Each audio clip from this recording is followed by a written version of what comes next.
5, 4, 3, 2. Bye. Sometimes, yeah, especially just her bravery that she showed to save the Jewish people. My name is Knowledge. Hi, my name is Jesse. And I'm Kendaya, and this is The Fire Pit.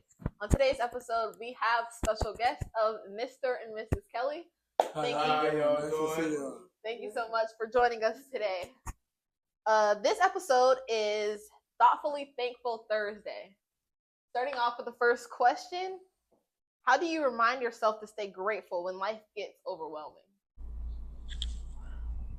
Oh, I listen to my music. I sing. That's what I sing. Open my Bible. Try not to get in my mind too much and start, yeah. I don't do that. I don't like doing that. Okay. How about you, Brother Kelly? Well, sometimes life can get frustrating with going through medical issues and stuff like that. And sometimes you're not sure when the road's going to end. And I just focus on all that the Lord has brought me through and knowing that He's going to continue to bring me through no matter what. Might have to go through some bumps in the road, but I'm going to get there. Yes, sir. That's so good. I often do the same thing, like just looking at God's track record and just reminding myself that He's the same yesterday, today, and forevermore. So He won't change. So that's really good. My question is, who has God put in your life that y'all are grateful for? Well, in 2017, we went on a mission trip to Ethiopia. And there's a husband and wife that were interpreters. And we were riding in the van one day, and Perry asked me, would I be her papa? Because her papa got murdered when she was 15. And I said, yeah. And I didn't know what I was saying yes to. From that day to this, we've talked every day. I just spoke to her before we came here. And there's not a day, very few days have gone by that we haven't talked. And there's times where she'll call late at night because we've missed each other. And she'll say, I can't go to sleep without talking to my dear papa. And then her husband came one day, a couple years ago, and he said, I never knew my father either. Would you be my father? So I'm his father too. And we're in constant contact with them, and they have a 5-year-old daughter, Abigail, and they're our family. And we talked to them. We went to see them last year in Toronto because they couldn't get a U.S. visa. But just to spend time with them and just to love on them and the love that they give back is so unconditional. And it also keeps us grateful for, we don't know how blessed we are in this country compared to, other places in the world. And that's the one thing, so many different things that they've gone through, like dealing with the militia or dealing with, no water or no electricity or no internet or whatever. Things that we just take for granted that are going to be here all the time. I've never had to lay on my ground and worry because militia was coming through the town and protecting my babies. I never had to go through that. And, sometimes we think, it's bad here, but it ain't nothing compared to other places. True. So good. Like just for us to stop and take a moment of like the little things of lights being on or water in our houses. We often overlook that stuff. So Yeah, it's a whole different perspective out there. Yeah. Wow. He kind of covered almost everything. He was like, I was going, okay.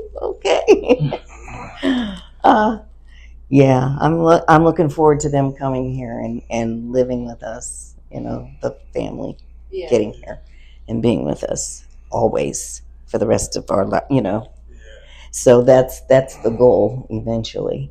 I was raised around a lot of children that were in tough places where they were.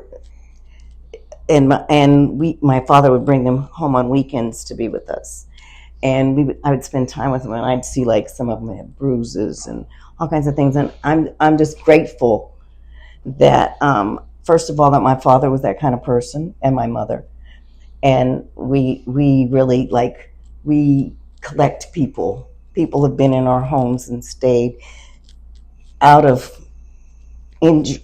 trouble, that they're in trouble, and they come to our home and they stay with us. Mm-hmm. And we are there for them.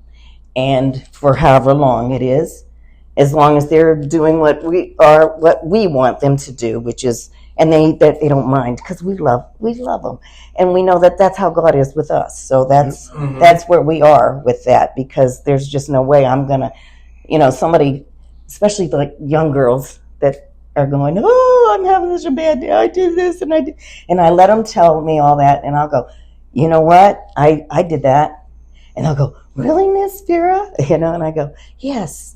And you don't have to keep doing it. Yeah, it doesn't just sound like you're thankful for the people or what you're talking about. It sounds like the other things are thankful for you as well, for what you are showing in their lives and being that light to them, because they're seeing something in you. Definitely the Holy Spirit that they're seeing in you, that they want you, Brother Kelly, to be their papa and you to be their mother, and their guidance and everything like that. Exactly. And don't act like I'm perfect. I said there's only one that's perfect. That was God. And everybody else needs to just chill. One more question for you.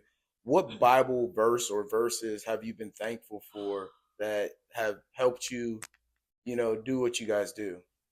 Ooh. Read John 3:16, for God so loved the world, they gave his only begotten son. And that's what we like to do, is just show love. We've had many people stay at our house. It's always been a safe place. We had a woman and her 3 kids stay for 38 months. It was just a safe place to be. And that's what we always try to do wherever we go, if it's on a mission field or wherever we're at, is just to show love. And to me, that's our number one commandment, that we're just supposed to show the love of Christ in anything we do.